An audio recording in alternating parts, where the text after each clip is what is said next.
Hey, thanks for dropping by to check out this lap. Here you can see the weather and track settings and my sessions, optimal and best lap times. You guys know the drill. I'll first let you guys see the lap. I'll then show it to you again with me talking you through what's going through my mind and how I'm actually attacking each corner.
Okay, to set yourself up, you're going to want to slow it down just a little bit, just so you don't risk messing up the lap, and then use as much boost as you can all the way up and just beyond the start finish line.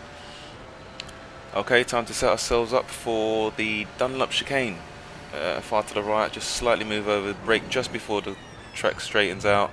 You want to take a big chunk of the left hander, but not too much of the right one. Very easy to get off tracks there if you're not careful. Now onto the S's. Not too difficult, just want to brake just as the sandpit to the left comes out of view. Pretty much easy, not really too difficult. This next corner is very important, leading on to the big straight. You're not going to want to dive too hard because it's very easy to get an off track onto the left there, so you have to be very careful when you're turning. But get that timing right and then boost all the way up as far as you can. Well, I say as far as you can. I'd go up to about 330. These next two chicanes are all about who can cut the track the best. It does give you quite a bit of leeway, so you might be quite surprised. As soon as the auberge sign to the right just goes out of view, that's where I brake. Turn in, try and maintain as much speed as possible. and that wasn't too bad there. Still, definitely, I felt there was a bit more time to be had there. I think I could have gotten on the throttle a bit earlier. I can tell because there's a bit more of the track limits that I could have taken advantage of, but I didn't on the exit. For the next chicane, I brake just as the 100-meter marker goes in line with the windscreen wiper. Again, turn in, try and maintain as much speed, get on the throttle as early as possible, and just note the difference there in how much of the track limits I do take advantage of on the exit of the second chicane, where I didn't do that as much in the first one. Okay, now to the Mulsanne corner. A little bit tricky as it curves a bit in the braking zone, but try and straighten up as much as possible and don't hang too much to the left there because you will get a cut track. From here you use the biggest amount of boost on the entire track. Be sure to leave about 80 to 85% for the remainder of the track as well. Indianapolis coming up next is the trickiest part of the track for me. It's the braking hard while at the same time turning. It's very easy to mess this up. Just take note that I'm braking slightly easier at the start and then harder once I straightened it up. Turn in, hopefully get about 130 corner speed.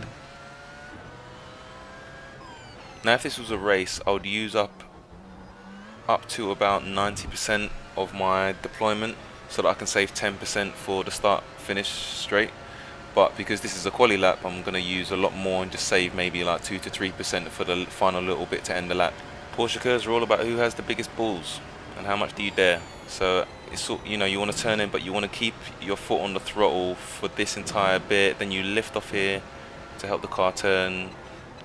Again, down a gear, keep the car turning, and then here, as soon as you turn left, you've got to get on the throttle as quickly as possible. It sounds weird, but you will do well, but at the same time you do risk getting an off track, so you have to be very careful. Now brake just before that sign to the left just goes out of view for the final two chicanes, and here it's just about being patient and making sure you don't take too much of the curbs because the Porsche doesn't like the curbs. And that's about it. There's a quali lap of Le Mans with the 919. This still being quite early in the week for me. I'm still finding there to be more time in certain places. I'm actually not very good at this track, so you know, obviously take all this stuff that I'm saying with a pinch of salt. There are definitely faster guys out there. You saw with the relative, I mean the at the beginning, I think my optimum lap would be like a 14.2 with driving the way I am now, but at the same time I would expect that to be a little bit faster as well, because it did feel like at certain points I weren't really taking advantage of the grip of the car. You know, you really got to have a good understanding of the track to really take advantage of it, and I probably need a few more laps to really get there. But you know, it's not too bad, I'll take that. But anyway, man, I hope this has helped you guys out there, and thanks for watching, and I will catch you guys later.